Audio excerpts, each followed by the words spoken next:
प्यारे बच्चों, आज मैं आपको मुर्गियों की गिनती कहानी सुनाऊंगी। चलिए सुनते हैं। मीना खाना पकाने के लिए लकड़ी लेकर घर लौट रही थी। उसका प्यारा दोस्त मिट्ठू तोता भी उसके साथ था। रास्ते में राजू का स्कूल पड़ता है।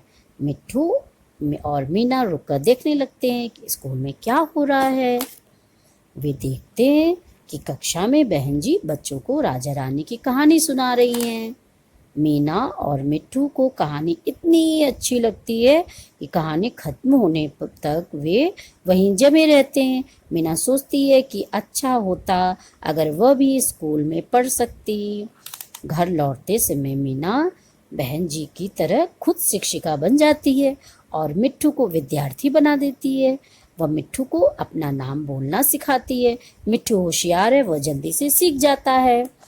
घर पहुंचकर मीना काम में लग जाती है। राजू स्कूल से लौटता है और शान से पिताजी को बताता है कि उसने स्कूल में क्या किया था।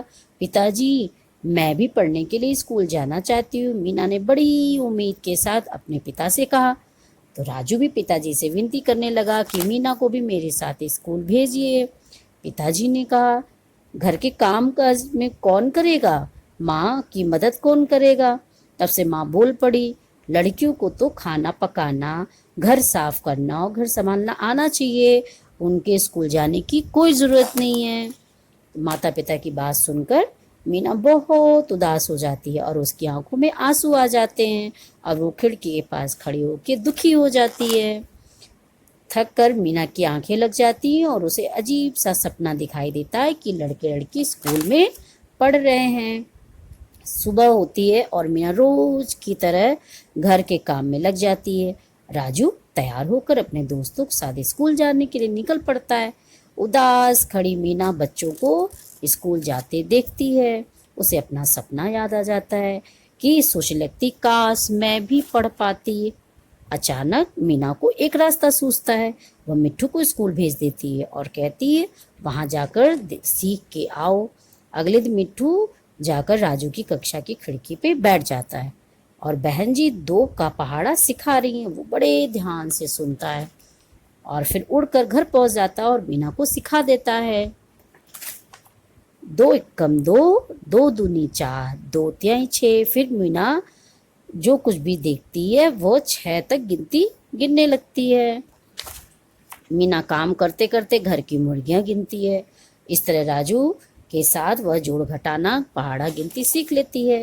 एक दिन की बात है कि मीना मिट्टू पढ़ाई कर रहे थे, तभी एक चोर दब पांव से दीवार पर चढ़कर आके मुर्गी चुरा के लेके भाग गया। मीना मुर्गी गिनती है तो देखती एक मुर्गी कम है। वह इधर उधर देखती है तो उसकी नजर मुर्गी लेके भागते चोर पे पड़ जाती है। वो चोर चोर चोर चिल्लाने लगते।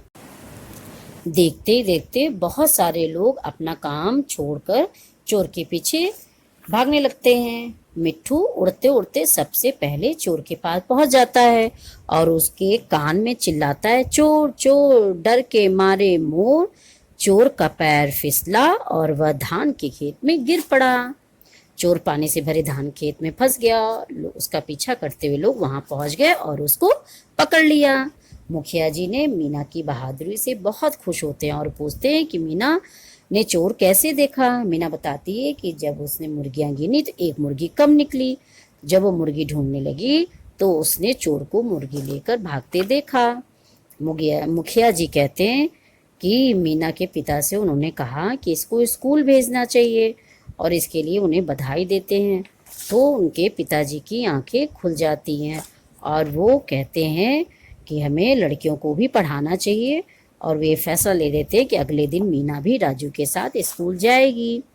मीना और राजू खुशी से झूम उठते हैं। अब वे दोनों एक साथ स्कूल जाएंगे। सबके दिमाग में एक ही सवाल घूम रहा था कि आखिर मीना को गिनती किसने सिखाई। मीना हंसते हुए बताती है, एक दोस्त ने। मिट्ठू सीना तान के कहता है, मेरा नाम मिट्ठू है, मेरा नाम मिट्ठू है। अगले दिन मीना पहली बार स्कूल जाती है। वो बहुत खुश होती है और आखिरकार स्कूल जाने का उसका सपना सच हो जाता है। राजू भी खुश होता है और अपनी बहन के साथ स्कूल चला जाता है। मीना कहती है, हर बच्चे को स्कूल अवश्य जाना चाहिए। मिट्ठू भी दौड़ाता है, हर बच्चे को स्कूल अवश्य जाना चाहिए। हाँ, अवश्य जाना चाहिए। देखा बच्चों कि मीना कैसे होशियार लड़की है और अपनी होशियारी से स्कूल जाने के लिए अपनी मम्मी पापा को उसने राजी कर लिया। तो बच्चों आपको भी रोज स्कूल जाना चाहिए। फिर मिलते हैं नई कहानी में। Bye bye.